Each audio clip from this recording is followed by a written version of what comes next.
नमस्कार साथियों, आपका हमारे चैनल योगेश सैनी मैथ पर स्वागत है।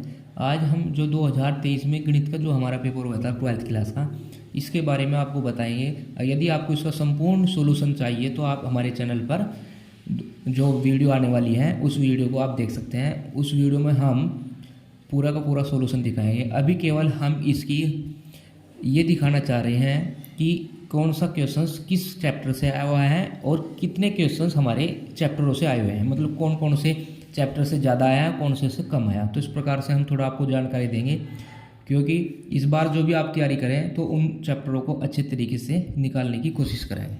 पहले है जैसे समुच्चय से संबंधित है, संबंध और फलन से आया हुआ है। दूसरा भी MCQ, ये प्रॉपर्टी लगी हुई है। कुछ बच्चे क्या होते हैं, आयु तो पढ़ लिया लेकिन प्रॉपर्टी नहीं पढ़ते। अब आयु पढ़ लिया, जोड़ना घटाना गुणा करना ये सब चीज़ें उनके पास आती है आयु, लेकिन इसकी प्रॉपर्टी आपको नहीं पता था आयु की। आपने आयु की यदि आपने अच्छे नंबर लाने हैं, और जो भी MCQ होते हैं वे इसी प्रकार से प्रॉपर्टी पर ही आधारित होते हैं। जैसे ये आयु की प्रॉपर्टी है, यानी AB का डेक्स क्या होता है, B डेक्स A डेक्स, वहाँ पे किस प्रकार से आप बुक में पढ़ रहे हैं, ये कहीं पे आपको बुक में जो है एग्जाम्पल में या उनकी जो थ्योरी होती है बुक के अंदर, वहाँ पर चैप्टर की थ्योरी में मिलते हैं। ठीक है, ये चीज़ें आपको ध्यान रखने की चीज़ें हैं। जैसे ये सैंतीस है, ये बहुत अच्छा क्वेश्चन है। ये समाकलन का डायरेक्ट फॉर्मूला है।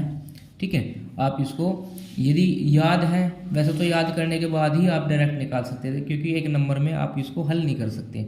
आप डायरेक्ट, आपके नियम याद है तो आप इसका आंसर लगा सकते थे। जैसे sec इनवर्स √2 है, ये प्रतिलोम त्रिकोणमितीय फलन है हमारा, उससे संबंधित है। प्रतिलोम त्रिकोणमितीय फलन जो है थर्ड चैप्टर है शायद, तो ये √2 45 का मान होता है, sec 45, लेकिन जब माइनस होते हैं इसकी प्रॉपर्टी होती है पाई माइनस के sec इनवर्स थीटा, उस प्रॉपर्टी के अनुसार कर सकते थे आप।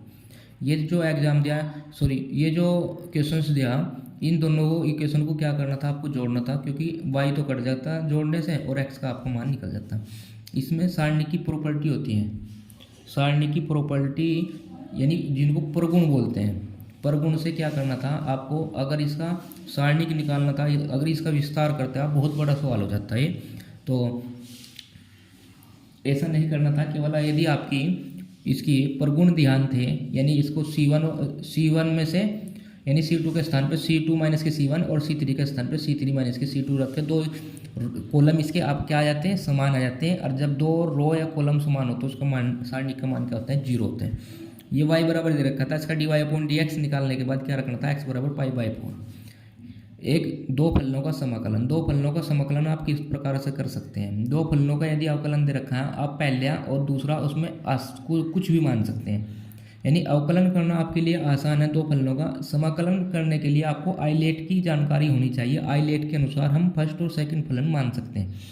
यदि आइलेट के अनुसार यदि मानने हैं तो ठीक है, अगर आप गलत मान लेते हैं फलन को तो इसका आंसर नहीं आएगा।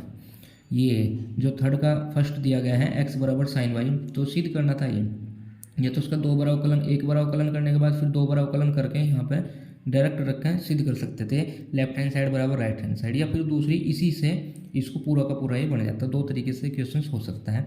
इसमें a+b+c बराबर 0, यानी जब तीन फलन दे रखे हो तो इस पर a+b+c, तो इसका स्क्वायर कर देते दोनों साइड का, तो ये डायरेक्ट इसमें आपको मिल जाता है -3/2, शायद इसका आंसर आ जाएगा हल करके। इसके बाद ये समुच्चय से संबंधित तुल्यता संबंध फलन वाले चैप्टर से, ये क्या है, स्पर्श रेखा x के समांतर है, यानी समांतर रेखा का समीकरण। यदि आपको बिंदुओं, केवल बिंदु ज्ञात करना था, dy/dx निकालना है, वो 0 रखना था, वो 0 रखा है। अब x के समांतर है y बराबर 0, यानी dy/dx 0 रखा है, वहाँ से आपके x के मान आ जाते हैं। x के मान दोबारा से इसी फलन में रखकर y के मान आ जाते हैं। ठीक है, AB दो अपूर्ति घटना है, तो PA दे रखा है, ये प्रायिकता से संबंधित है। आपको ये बहुत ही डायरेक्ट क्वेश्चंस हो जाता है, यानी डायरेक्ट नियम पर आधारित क्वेश्चंस था। ये है sin स्क्वायर x का, यानी -π/2 से π/2 है, इसका आपको समाकलन करना था।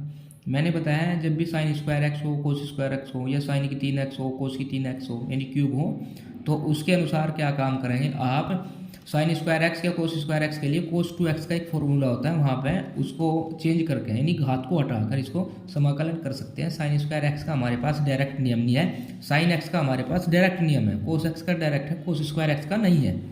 ठीक है, ये आप हमारा जो क्वेश्चन है बहुत आसान है। जो भी बच्चे हमारे पास पढ़े थे, मैं मानता हूँ नहीं उनके लिए पेपर बहुत ही आसान था। यानी हमने वे चीज़ें करा रखी हैं जो इस पेपर में आई हुई हैं, ज़्यादा फोकस इन्हीं चीज़ों पर था। देखिए, व्यंतराल फलन, इसका वर्तमान और ह्रासमान आपने निकालना था। दो संख्या के योगफल इतने हैं और घनों का योगफल न्यूनतम है, तो क्या है उच्च श्रेणी निम्न से संबंधित है। कुछ बच्चों को यही नहीं पता कि क्वेश्चंस कहाँ से आ रहे हैं, तो हम उनके लिए बता रहे हैं कि किस चैप्टर से ज़्यादा क्वेश्चंस आ रहे हैं और क्वेश्चन जो है कौन से चैप्टर से हैं। ये जो है प्रायिकता से संबंधित है, यानी प्रायिकता वैसे दे भी रखा है इसमें, प्रायिकता से आया हुआ है। इसका घिरे भाग का क्षेत्रफल यदि आपने निकालना था, तो घिरे भाग का क्षेत्रफल निकालने के लिए क्या काम करते हैं आप, इसकी पहले लिमिट निकालते हैं, यानी एक्स का मान इसमें रखते हैं या इसका मान इसमें रखते हैं। तो यहाँ से लिमिट निकलती है और फिर इसका क्या करते हैं आप, समाकलन करते हैं इनके बीच के भाग का। ठीक है, यहाँ पे आपको ये y बराबर ये आ जाता है और y बराबर x प्लस के 2/4 आ जाता है इसके। ये क्या है, सारणी से संबंधित है, सारणी की प्रॉपर्टी यानी प्रगुण लगाकर इसको हम हल कर सकते थे। यानी x प्लस के y प्लस की जेड है, इसको और इसको जोड़ लेते पहले, C1 और C3 को जोड़ते वो उसको कॉमन आ जाता, वहाँ क्या बन जाता 1, वहाँ से 0 बना लेते और वो कॉमन आ गए। देखो आंसर आएगा, जब 0 बन जाती 2 0 बन जाती है और वहाँ से उसको डायरेक्ट हल करके यानी विस्तार करके उसका ये तीनों चीज़ आ जाती। बहुत ही आसान है, 3-4 लाइन में क्वेश्चन हो जाता है, 5 नंबर में था। उसके बाद इसके स्थिति सदिश दे रखी है। स्थिति सदिश का क्वेश्चन है, यानी कि ए बी और इसका क्षेत्रफल निकालना था। ठीक है, ये सदिश और अदिश चैप्टर से आया हुआ है आपका। ये जो दिया गया है सिद्ध करना है 1 + के 10x, बहुत ही इंपॉर्टेंट क्वेश्चन है और एग्जाम में भी आया है और लगभग हर एक साल छोड़कर ये एग्जाम में आता रहता है। बहुत ही इंपॉर्टेंट है, जो हमारे स्टूडेंट्स हैं उन बच्चों को मैं बता रखा था और उन्होंने ये किया भी है। ठीक है, और आप देखना बुक में ये जो बुक है कई बार या पिछले कई सालों के पेपर उठाकर देख लेना, ये क्वेश्चंस हर बार आते हैं। हो सकता है इस बार 2024 में ये क्वेश्चंस आए। ये y बराबर ये था, इसका 2 बार अवकलन करने के बाद ये डायरेक्ट इसी से ये पूरी की पूरी लाइन बन जाती है इसकी, यानी कि ये सिद्ध हो जाता। ठीक है, एक गुब्बारा से दो गोलाकार, ये हमारा छठा चैप्टर है अवकलन के अनुप्रयोग की जो पहली एक्सरसाइज है, उसी एक्सरसाइज से क्वेश्चन आया हुआ है। ठीक है, ये जो है फलन पर संतत अवकलनीयता, अवकलन की पहली एक्सरसाइज है, वहाँ पे संतत्य निकालना और अवकलनीय है नहीं है, वे चीज़ें यहाँ पे इसमें दे रखी हैं। ठीक है, इसकी लेफ्ट हैंड फलन और राइट हैंड लिमिट निकालनी होती है। ये दे रखा है डिवाइड अवकल समीकरण, अवकल समीकरण इसमें निकालना था, यानी कि इसका समाकलन करना था इसको एडजस्ट करके। ठीक है, ये दे रखा है 7वें नंबर का। 8 नंबर में आया हुआ है, बहुत ही आसान है, हालांकि थोड़ा सा बड़ा तो जरूर है लेकिन बहुत आसान है।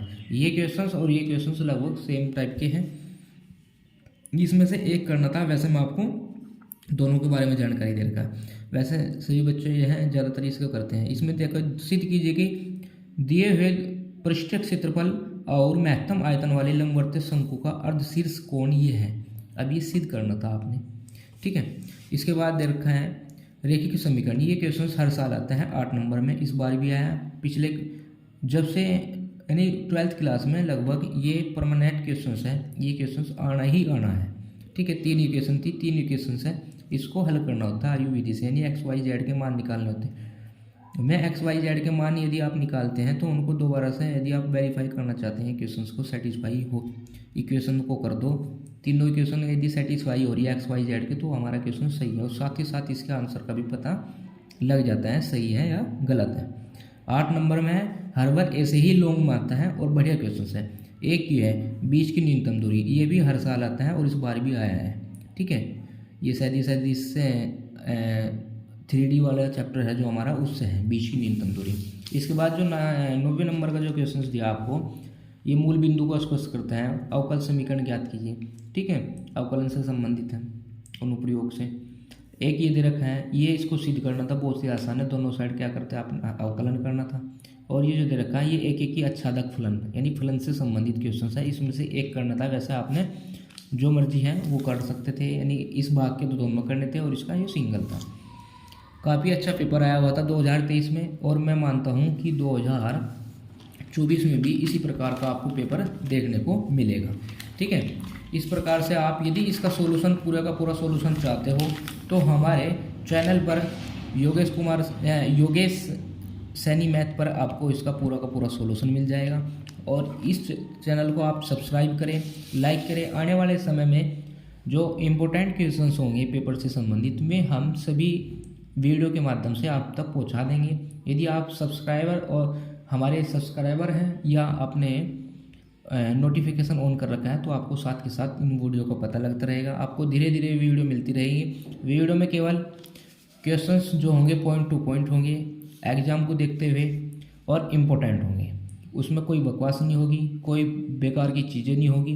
केवल वही चीज़ें हम पढ़ाएंगे आपको जो आपके एग्ज़ाम तक आ सकती हैं। ये पेपर कराने का मतलब ये वैसे ही था, हल्का सा मैंने इसमें जानकारी दी है आपको। आने वाले समय में हम इसका सोल्यूशन आपको तक पहुंचा देंगे बहुत ही जल्दी। मैं इस पर कार्य कर रहा हूं, थोड़ा समय लगेगा लेकिन आपको उसका सोल्यूशन मिल जाएगा। ठीक है, आपको चैप्टर की वीडियो लगातार मिलती रहेगी और हमारे चैनल को आप सब्सक्राइब करें और शेयर जरूर करें। धन्यवाद।